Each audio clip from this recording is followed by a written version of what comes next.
Bonjour et merci Noémie pour cette question.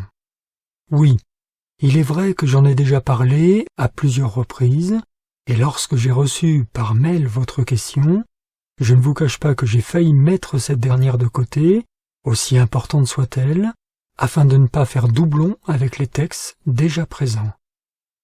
Mais je pense finalement qu'il est bon de parler encore de cet aspect vital pour les chercheurs de lumière. Je reprendrai néanmoins ici certains extraits de textes que j'ai déjà écrits et qui sont très explicites. Presque au moment où j'ai reçu votre question, j'écoutais, comme par hasard, vous comprendrez qu'il n'existe pas, une vidéo de Lilou Massé interviewant le docteur Eben Alexander, le célèbre neuroscientifique, qui a vécu une expérience de mort imminente remarquable, qui a d'ailleurs balayé tout son scepticisme. Car, pour avoir vécu des expériences merveilleuses sur le plan physique et intérieur, ce qui enlève tout scepticisme, c'est le sentiment d'amour inouï et d'unité que procurent ces expériences qui n'existent absolument pas sur le plan physique. C'est pour cela que le plus grand sceptique au monde ne pourrait que s'incliner devant la beauté des plans de conscience supérieure s'il le vivait. Pour revenir au docteur Eben Alexander, ce dernier dit à un moment de son exposé la chose suivante, en parlant de l'une des couches qu'il a traversées avant d'atteindre un monde de lumière. Il dit ceci: « Oui, sombre, trouble, enterré comme des racines. Je me rappelle littéralement des racines de vaisseaux sanguins qui se trouvaient tout autour de moi et je pouvais les voir s'étendre au loin, même si l'endroit était sombre et morne, et de temps en temps des sortes de faces, de visages animaux surgissaient de cette mélasse qui disparaissait avec un côté très noir. » Il parle également plus loin en parlant de cette couche inférieure, je cite, « d'une noirceur d'encre infinie ». Voilà, je m'arrête là pour ces extraits, et Eben parlait bien entendu de l'une des couches du bas astral, qui est un lieu sordide, sombre et noir, où la lumière n'existe pas. Cette personne devait certainement passer par cette étape pour sa propre compréhension intérieure, avant d'être heureusement récupérée par la lumière, qui a ouvert une brèche dans ce monde ténébreux et l'a ensuite emmenée. La suite est en effet magnifique et infiniment lumineuse. Le noir, même si cela pourrait paraître curieux, est parfois un barrage inconscient de notre refus d'accepter pleinement, complètement, notre lumière intérieure. Le noir est l'absence de lumière, alors que la pure lumière blanche est la vie, la joie, la clarté. Comment croire qu'en s'habillant de noir, donc d'une fausse couleur qui est ténébreuse, on puisse s'élever vers la lumière, qui est la clarté absolue? C'est une simple question de bon sens. Personne ne peut espérer grandir vers la lumière de son cœur en se vêtissant de noir, en se revêtant de cette basse vibration qui n'apporte que des idées sombres, dépressives et sinistres, tout en se connectant au monde du bas astral. Même si une personne de lumière, qui en principe n'est pas attirée vers le noir, s'habillait de cette façon des pieds à la tête, elle finirait au bout d'un moment par se laisser envahir et influencer par le côté ténébreux que vibre cette fausse couleur. Voilà ce que disent les maîtres ascensionnés sur le noir et le rouge. Ce sont les instructions fondamentales d'origine de la toute première dispensation qui se trouve dans le livre des appels et décrets, donc celles qu'ont reçues Godfrey et Lotus, Monsieur et Madame Ballard, dans les années 1930. Je cite: « Le rouge ou le noir ne sont jamais employés par les maîtres ascensionnés. C'est un signe infaillible permettant de reconnaître le genre de force utilisée. L'emploi de l'action vibratoire des couleurs est extrêmement important pour votre bonheur, votre santé, votre prospérité et votre protection. La lumière, la glorieuse lumière blanche, est la pureté et le pouvoir de la vie. Les couleurs claires et brillantes radient plus de lumière et donc plus de perfection. Aucun être humain sur terre ne peut espérer jouir du bonheur, de la santé ou de la perfection dans le mental, le corps ou les activités s'il est vêtu habituellement de noir, de rouge ou d'une quelconque couleur terne et brouillée. Le taux vibratoire de ces couleurs est destructif pour le corps de désir et attire les mêmes vibrations destructives de l'accumulation discordante massive de toute l'humanité. La lumière est vie, la lumière est santé, la lumière est prospérité, la lumière est protection. La lumière spirituelle, mentale et physique est ce que tous désirent et à quoi ils aspirent. Les bébés et les jeunes enfants sont très sensitifs aux couleurs et souvent sont effrayés par les personnes vêtues de noir, de rouge ou de couleurs destructives. En entourant les enfants des couleurs or, rose, violet, bleu clair et blanc, on les rend harmonieux et on peut les gérer plus facilement. Les opinions et théories courantes concernant les couleurs ne changent pas la puissante loi d'énergie et de vibration. La lumière claire et brillante est plus haute en vibration et exclut l'imperfection. Ce n'est que depuis le grand cataclysme d'il y a 80 000 ans que le noir et le rouge sont connus et employés par l'humanité. Les grands êtres, lorsqu'ils sont appelés à agir dans certaines circonstances, ont toujours employé leur science des couleurs pour se protéger en recouvrant le plexus et la rate de plaques spécialement chargées. Les vibrations de la force sinistre ne vous touchent jamais qu'à ces points, et plus spécialement au plexus solaire, qui est la porte ouverte de votre corps de désir, le corps physique. Protégeons-nous donc en employant pour nos vêtements et dans notre intérieur que des couleurs constructives et lumineuses. Chers enfants de la lumière, quelle peut être la cause des malheurs de l'humanité pendant des centaines de milliers de siècles? Au début, ce fut naturellement la propre discorde des humains, mais lorsqu'ils en eurent généré une certaine quantité, ils contactèrent forcément toutes les vibrations discordantes correspondantes. Le noir représente la mort, le rouge la colère intense, et lorsque vous êtes discordant, vous acceptez ces vibrations. Par la dictature de la mode et de la société, beaucoup emploient ces couleurs, et il n'est pas possible d'échapper aux conséquences de ces vibrations. Voilà pour cet extrait, et voici ce que rapporte Géraldine Innocente, la messagère des maîtres ascensionnés de la deuxième dispensation, dans les années 1950 à 1960. Je cite. « Avant la chute de l'homme, le pigment de la surface de la terre était de couleur albâtre. Après la chute, il commença à changer. Les gris et les bruns apparurent. Il fallut encore longtemps pour que le noir et le rouge fissent leur apparition, il y a de cela à peu près 80 000 ans. L'effondrement du continent Atlante. Lorsque les forces des ténèbres eurent suffisamment influencé la conscience d'une majorité d'Atlantes, désobéissant à Dieu, suivant la voie de la rébellion et de l'usage destructif du libre arbitre, et lorsque la prêtrise n'usa plus assez d'énergie constructive, la loi cosmique décréta que l'Atlantide n'avait plus de raison justifiant son droit à l'existence. Le premier cataclysme de cette période se produisit voici 200 000 ans. Comme cette catastrophe sépara de grandes parties de la surface de la Terre, il est possible que des portions de l'Atlantide se soient effondrées en même temps.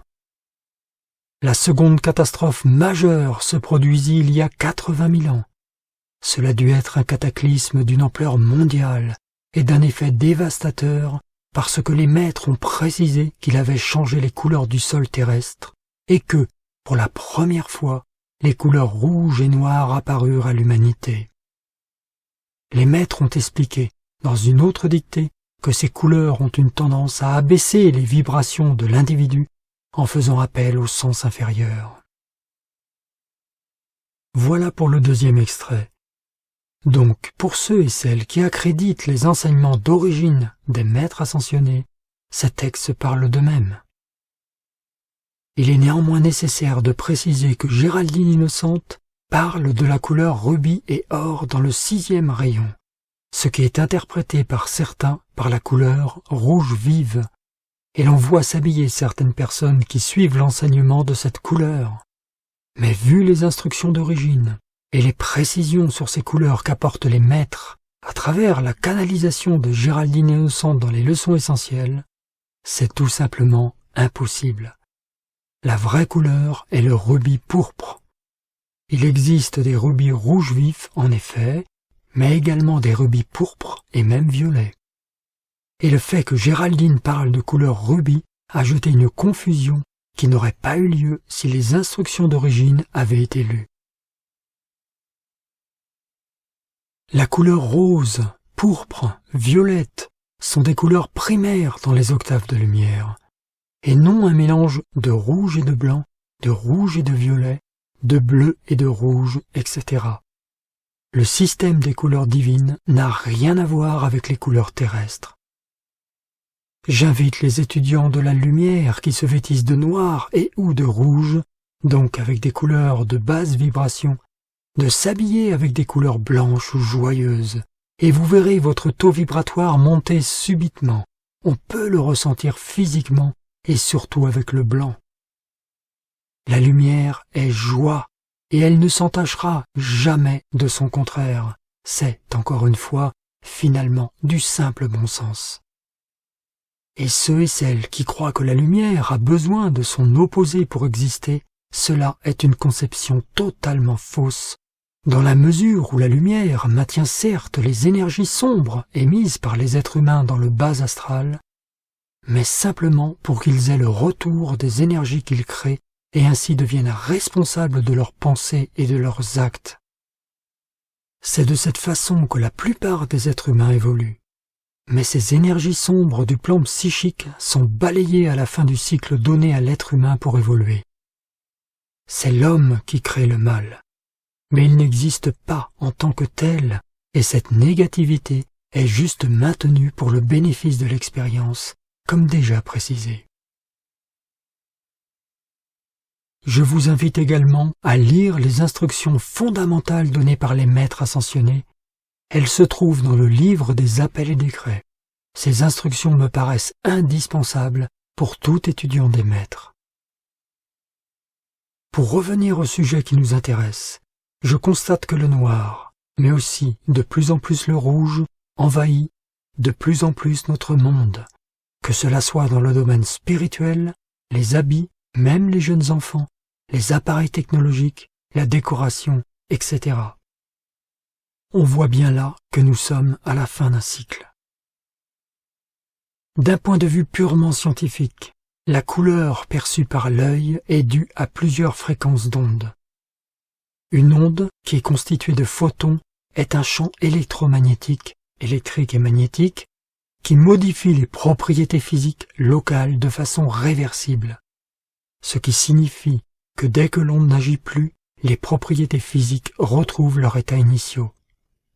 Une onde transporte ainsi l'énergie, mais jamais de matière. Ainsi, les couleurs de nos habits ou celles de notre environnement agissent par leurs ondes sur la matière environnante et donc sur nos propres corps. Parlons de la couleur noire, ou plutôt l'absence de couleur. Pour ceux qui ont foi en Dieu, imaginons le royaume de Dieu avec ses nombreuses maisons, comme l'a rapporté Jésus. En allant directement au but, est-il imaginable que la lumière puisse s'entacher de son contraire, le noir? Car cette absence de couleur et de lumière qu'est le noir est bien l'opposé total de la lumière, qui représente, comme déjà dit, la clarté, la joie, la vie. Comment peut-on imaginer une seule touche de cette fausse couleur ténébreuse qu'est le noir dans un monde de lumière? La lumière divine, quelles que soient ses teintes, inspire la paix, l'amour, l'harmonie. Cette dernière est rassurante, apaisante et joyeuse. Le noir ne peut donc appartenir et n'appartiendra jamais au royaume de la lumière, où seule la clarté divine et donc la lumière de Dieu demeure. D'autre part, imaginez-vous maintenant, si vous le voulez bien, enfermé dans une chambre dont toutes les surfaces seraient peintes en noir, les murs, le sol et le plafond. Avant combien de temps sombreriez-vous dans des idées noires? Croyez-moi, la déprime surgirait à une vitesse qui vous surprendrait, et cela tout simplement par la réflexion de ces ondes sur votre personne. D'autre part, le noir absorbe quasiment toute la lumière qu'il reçoit, et sans lumière, au sens propre comme au sens figuré, il n'y a que les ténèbres et la mort. L'action vibratoire d'une couleur est bien réelle, que cela soit d'un point de vue scientifique ou divin. Cette dernière émet un champ électromagnétique qui se reflète sur nos corps, par nos habits par exemple, et nos corps en prennent provisoirement les caractéristiques tant que nous les portons. En se vêtant de noir, la lumière est absorbée, et les ondes du spectre invisible reflètent sur nous cette absence de vie qu'est le noir. C'est pour cela que les dépressifs, les gens extrêmement affectés par la mort d'un proche, etc., n'ayant très peu de lumière en eux à ce moment, sont attirés par cette couleur sombre et sans vie. Mais le noir est également associé au monde de l'élégance et du raffinement. Et cela est une belle manipulation de certaines forces ténébreuses qui ne souhaitent en aucun cas voir l'homme libre. Le noir est mis en éloge tout comme le cuir, et pourtant, d'une façon tout à fait objective, le cuir n'est que la peau d'un animal que l'on a tué et dépecé. Et franchement, je ne vois aucune noblesse dans cela, et donc dans cette matière. Alors, que penser du cuir noir? De la même manière, ce que certains glorifient dans le noir est pourtant une absence de vie et de lumière, réduisant petit à petit tristement leur propre lumière intérieure. Celui qui porte du noir s'identifie peu à peu à cette couleur qui prend du pouvoir dans sa vie et un pouvoir bien sinistre. Un autre aspect est à souligner pour cette fausse couleur, et aussi le rouge. Elles sont très employées dans le monde du cinéma, et la façon dont les scénaristes habillent les personnages sombres.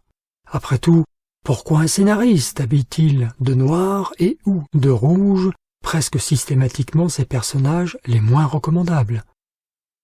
Peut-être justement parce que ces personnes, dans le rôle qu'elles jouent, sont remplies de haine, de colère, de soif de pouvoir, etc. On imagine difficilement une personne sombre et sinistre porter des vêtements rose pastel. En oubliant leur lumière intérieure, ces personnes ne peuvent que tourner le dos aux couleurs divines et joyeuses. Vous connaissez également tous et toutes ces expressions qui reflètent la négativité. Avoir les idées noires, broyer du noir, avoir un humour noir, être le mouton noir, être la bête noire, jeter un regard noir, avoir une humeur noire, etc. Alors, si vous pensez que le noir peut encore vous apporter un quelconque bien-être dans votre vie, eh bien, je ne puis rien faire de plus pour vous que ces quelques modestes explications.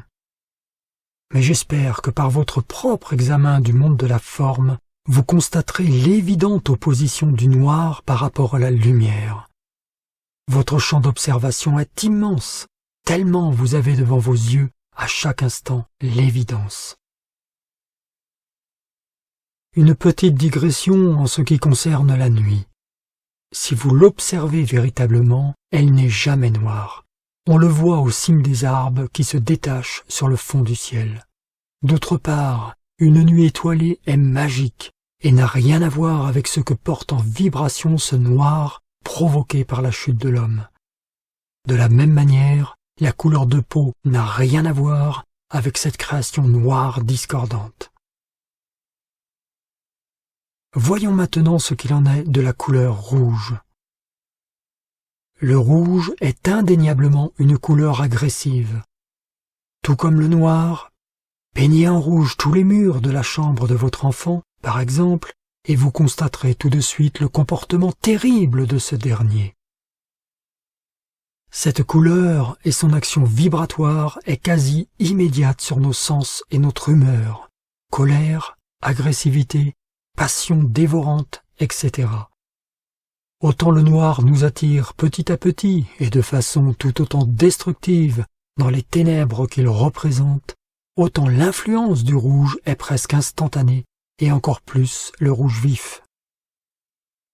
Celui ou celle qui porte du rouge des pieds à la tête ou un mélange de rouge et de noir, même une personne qui se dit spirituelle, devra bien souvent faire un véritable effort de concentration afin de contrôler les émotions passionnelles, émotionnelles et finalement négatives qu'engendre cette couleur destructive.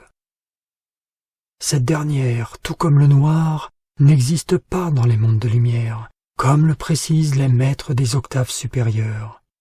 Et en principe, une personne qui a ouvert son cœur à la lumière de Dieu abandonne normalement ces couleurs assez rapidement. D'ailleurs, d'un point de vue spirituel, même si cela pourrait paraître fantaisiste pour certains, la couleur du sang qui coule dans nos veines est le résultat de notre séparation d'avec le Père il y a de cela de très nombreuses incarnations à l'époque de la chute de l'homme. Aujourd'hui, la majorité des personnes portent en eux beaucoup de colère et d'agressivité, et seule notre détermination tranquille à retourner à la lumière transcende l'influence de notre propre matière vers ces côtés négatifs que nous avons nous-mêmes autocréés. Le corps est bien entendu le temple du Très-Haut, mais ce temple le devient par la maîtrise permanente de nos émotions et de nos sentiments sur nos créations discordantes. Cela se fait graduellement bien entendu et sans combat intérieur. Et lorsqu'une personne a atteint, par sa maîtrise, l'harmonie permanente et l'amour dans ses sentiments, l'illumination christique suit rapidement, et l'influence des différentes substances corporelles qui sont basses disparaît. Vous savez, quelles que soient les opinions et les arguments de chacun sur ces deux couleurs, ces dernières resteront toujours néfastes pour l'homme. Bien entendu, il ne faut pas devenir intransigeant ou avoir peur de ces dernières, ou de se sentir systématiquement sali à leur côté. Mais il est vivement conseillé de ne pas se vêtir de ces couleurs et de limiter autant que possible les objets rouges ou noirs autour de soi. D'autre part, les couleurs ternes, tristes et sans reflet devraient également être évitées, comme le disent les maîtres. Tout ce qui ne représente pas la joie, la lumière, la positivité, devrait être écarté si nous voulons évoluer harmonieusement dans notre existence. Mais néanmoins, attention également aux couleurs vraiment trop vives, qui peuvent stimuler en nous de façon trop forte ces qualités premières. Par exemple, une couleur soutenue et joyeuse peut être utilisée, mais pas exagérément intense. Chers amis, je ne puis que vous conseiller bien humblement de faire vos propres expériences en ce qui concerne ces couleurs, car après tout, seule sa propre expérience valide une vérité. Car même si la vérité se dépasse en permanence sur le plan physique, la vérité spirituelle, elle, est immuable, et à chacun d'éprouver cela pour sa propre vie. La lumière qui chante dans chaque cœur attend de chacun et chacune qu'ils la reconnaissent et la rejoignent dans une glorieuse étreinte. Si vous osez vous vêtir de blanc des pieds à la tête, alors que vous avez habituellement l'habitude de vous vêtir de noir et ou de rouge, vous vivrez une belle expérience qui vous révélera la réalité des instructions données par les maîtres ascensionnés en ce qui concerne ces couleurs. Pour cela, vous devez être ouvert bien entendu. Je dois préciser que je ne vous parle pas de vous vêtir tout en blanc, à part peut-être l'été, dans le monde extérieur, car cela est très souvent interprété d'une mauvaise manière, ce qui démontre à quel point la pureté a déserté ce monde, mais juste chez vous, pour un temps limité si vous le souhaitez. Après cette expérience, je pense que vous referez votre garde-robe. Du moins, je le souhaite de tout cœur pour vous. En cultivant la lumière sérieusement, vous ne devriez plus pouvoir vous habiller autrement que par des couleurs claires et joyeuses. Et lorsque vous sortez à l'extérieur, vous pouvez vous vêtir de toutes les couleurs que vous souhaitez, sauf le noir et le rouge, si du moins vous êtes prêt et prête à lâcher ces couleurs. J'espère que cette vidéo vous apportera l'énergie nécessaire pour ceux et celles qui sont concernés de changer la couleur de vos vêtements ainsi que la décoration de vos maisons. Vous ne pourrez alors que vous élever vers un plan de conscience plus grand, plus noble, plus beau, et la joie ainsi que la sérénité devraient vous accompagner tout au long de votre existence, car vous serez tout simplement connecté à des vibrations plus hautes.